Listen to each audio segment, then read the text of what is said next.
Hello, everyone.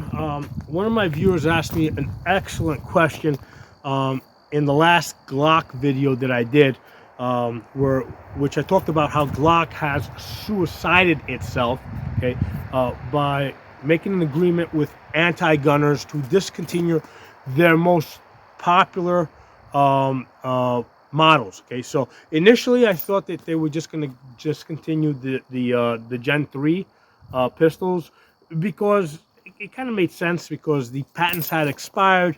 Everybody was kind of copying them. They probably weren't as profitable for Glock. So I thought, hey, they were just kind of throwing them a bone.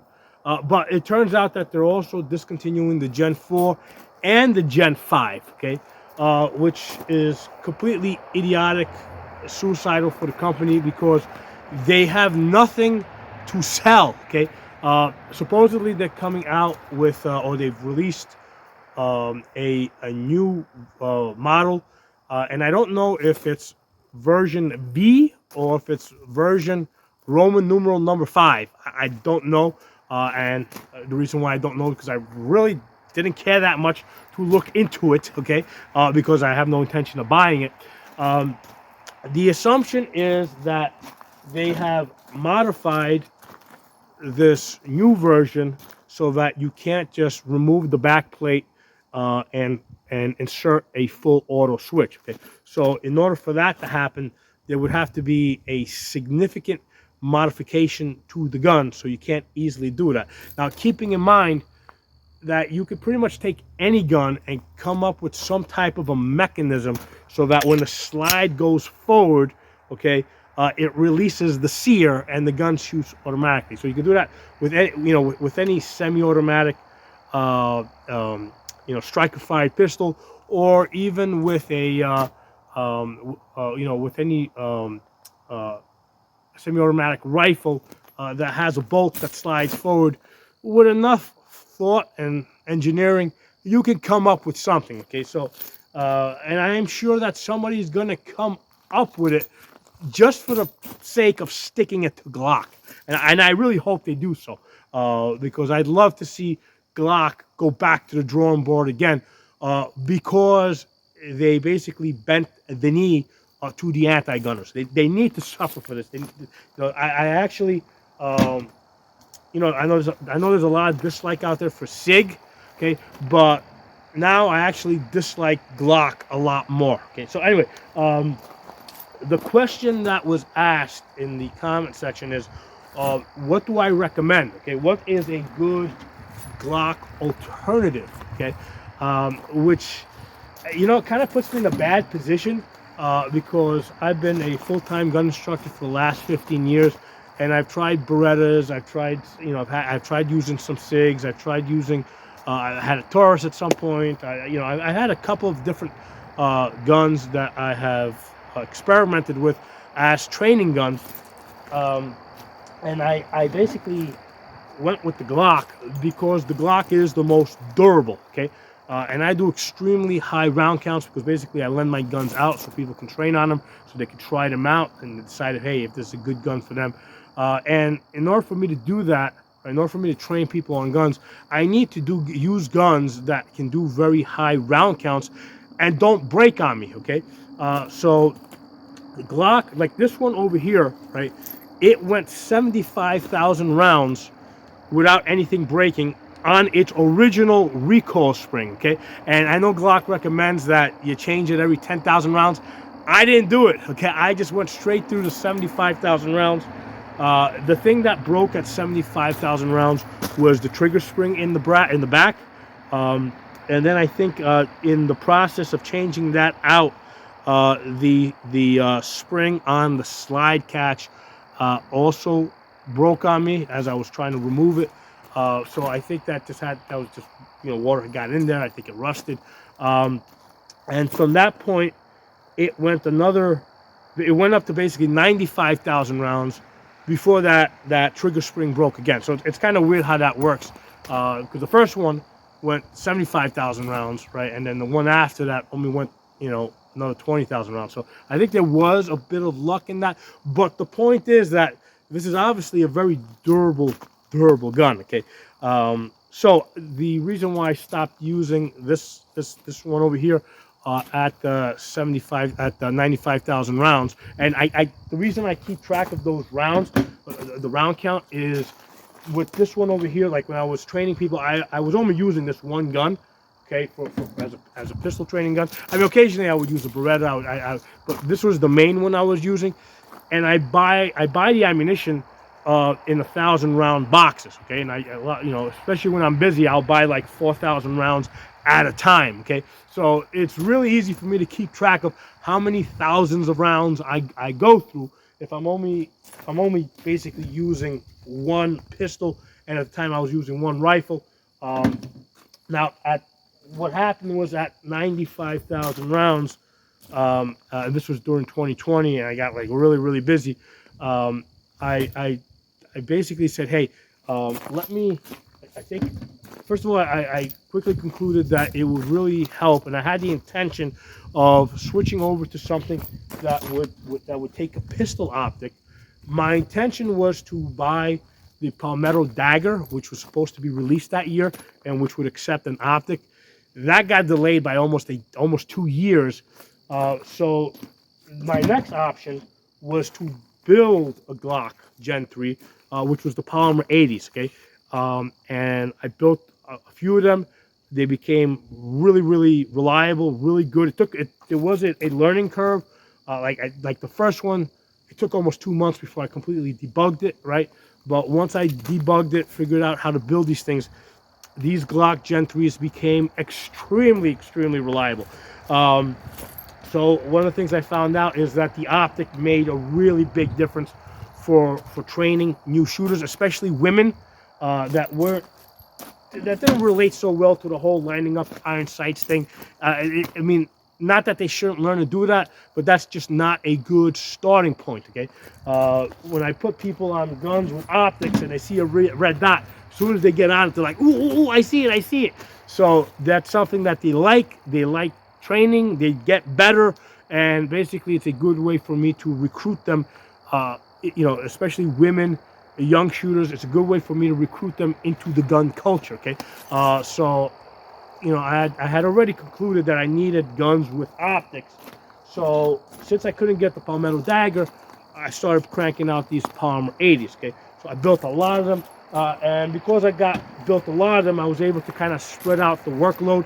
So like this one's got like 10,000 rounds on it. This one's got 10,000 rounds on it. I've got another one somewhere that also has about 10,000 rounds on it. Obviously, I got less busy after 2020, so I haven't been building up those round counts at those extreme rates that I did back then. But the issue here is that Palmer 80 kind of was run out of business by the government. So you can't get a Palmer 80. Now, I think that they do sell some other company out there. I don't know which one that kind of sells something. But the point is that I can't tell somebody that's like just coming into the gun culture to go build a gun on their own. They don't have the experience. For one thing, like I had a functioning Glock here, so I knew what I was trying to go to. I could basically take this apart, look at it. I could feel the slide. So I can't tell somebody that has very little shooting experience, that has not built any guns. I can't tell them to build their own Glock because, like I said, it took me about 2 months before I kind of like worked out all the bugs and I got a gun that was really, really reliable. Okay, so that's not an option. Okay? So what's the alternative, right? What can I recommend to you guys to buy instead of a Glock? Okay. I think a couple of years back, I might have told you guys to go with a SIG 320, only because the military had adopted it. And, for the same reason I kind of got into Glocks early on, where I was like, hey, if it's reliable for military and police, it's probably going to be reliable for me. So that's one of the things that pushed me in this direction before I built up my own experience with the gun. So I would have said SIG 320. However, there's a lot of stuff in the news over the last year or two, or a couple of years, where there's issues with the SIG 320, and I'm not 100% sure that they are not user error related. Okay, I mean, I'm not 100% sure. Maybe there might be some cases where it is user error, other cases where it's not. The problem is that there's been enough stuff in the news with the SIG 320 that I can't really recommend it. Okay, especially to a paying customer. I can't do that. Okay, so what am I? So I can't tell them to build their own guns, right? I can't tell them to go get a SIG 320. So what am I left with? I mean, I'd like to tell them to go get a Palmetto dagger. However, I have heard of reports with reliability, consistency of the manufacturing. Like I just, I mean, I actually have a dagger slide. I don't have a dagger frame, so I personally don't have I don't have any experience really with the dagger. So I can't recommend the dagger. I'd like to. I hope that I hope that the dagger turns out to be a really great gun. Okay, Palmetto dagger. But at this point, I cannot recommend that. So what am I left with? Okay. So one of the guns that I was carrying before I built this G43 that has been my everyday carry since 2020. Actually, late 2020.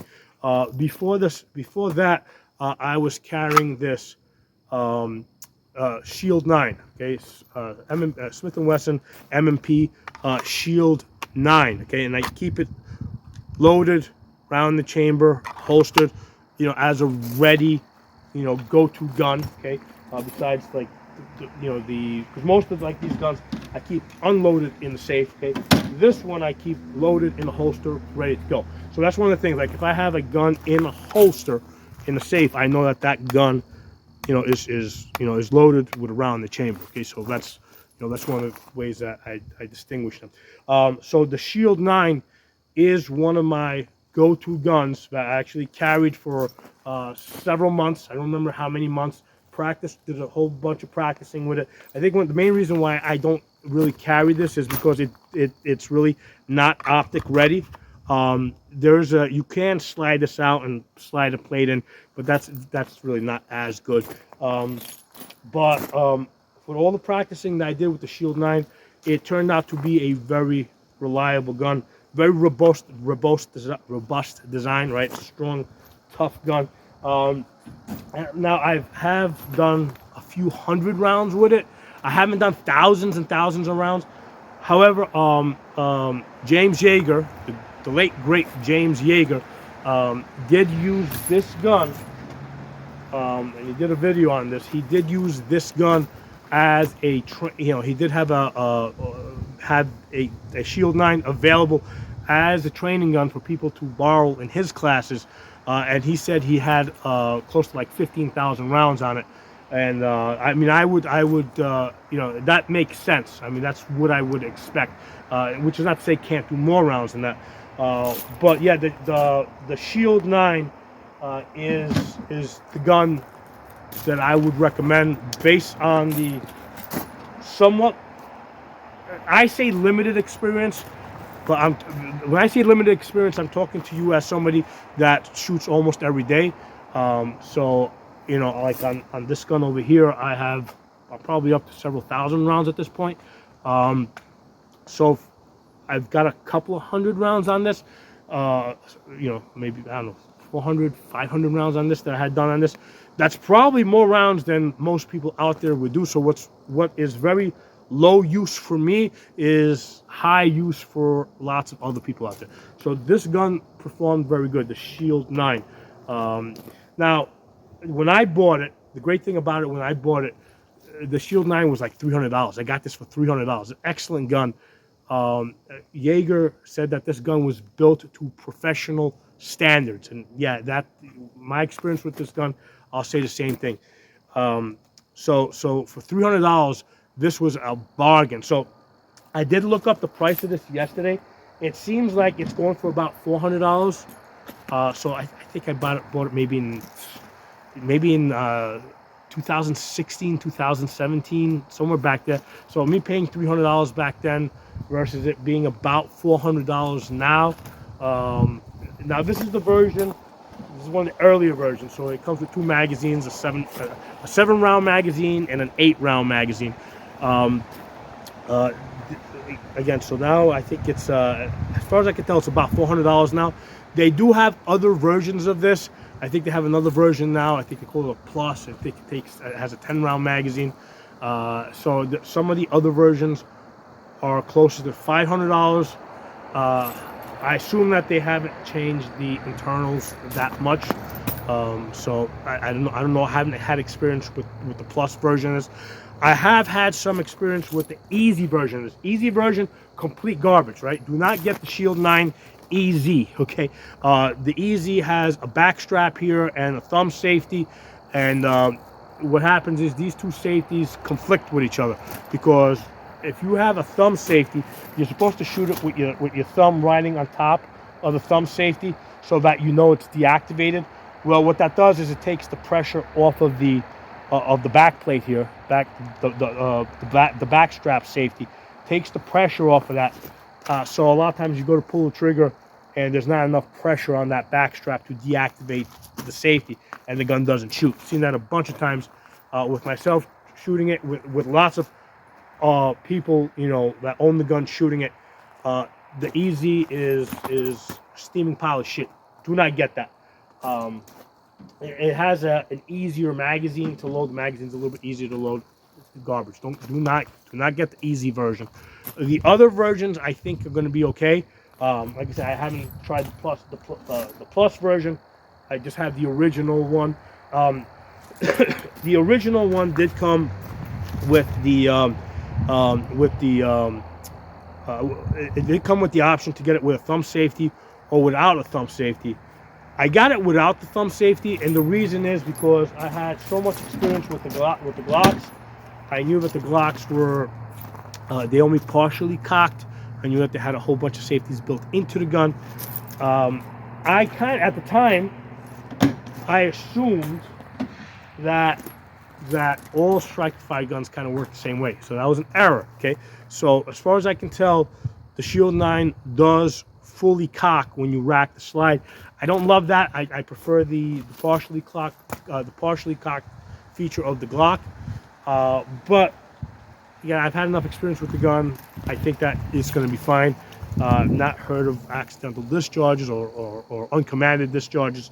Yeah, if it's gonna be fully cocked, you might want to get that thumb safety. The problem with the thumb safeties is they're very thin and small. It's not like a 1911 thumb safety.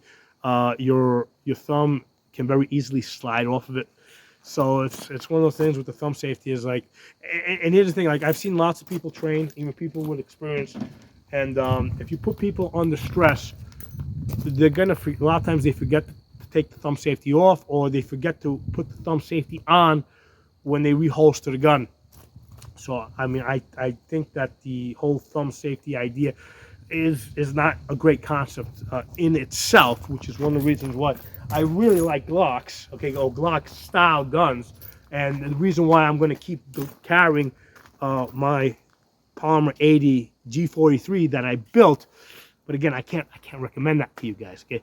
By the way, I mentioned earlier with the Shield 9 EZ that it had a conflict between the thumb safety and the back strap, so that when you rode your thumb over the thumb safety, it didn't apply enough pressure to the back strap.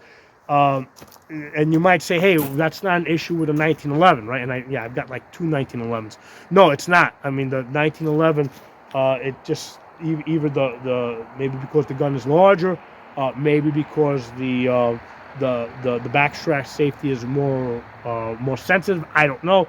I've never had a problem with the 1911 riding my thumb on top of the safety. You know, it always deactivates the backstrap safety. With the Shield EZ, that's not the case. I mean, it's just not reliable. You ride your thumb on top of the safety, you may not deactivate the backstrap safety. If you don't ride your thumb on top of the safety, you're not going to be 100% sure that the thumb safety is off. Okay, so it might be on and you can't tell because your thumb's not riding on top of it. So that's the issue with backstrap safeties and thumb safeties. With thumb safety, you're kind of committed you're shooting the gun with the thumb riding on top of that safety, so that you can be sure it's off. Okay, so yeah, that's what I think I would recommend. The Shield 9. How about the larger M&P 2.0? I haven't. I think I might have shot it, but I can barely remember it.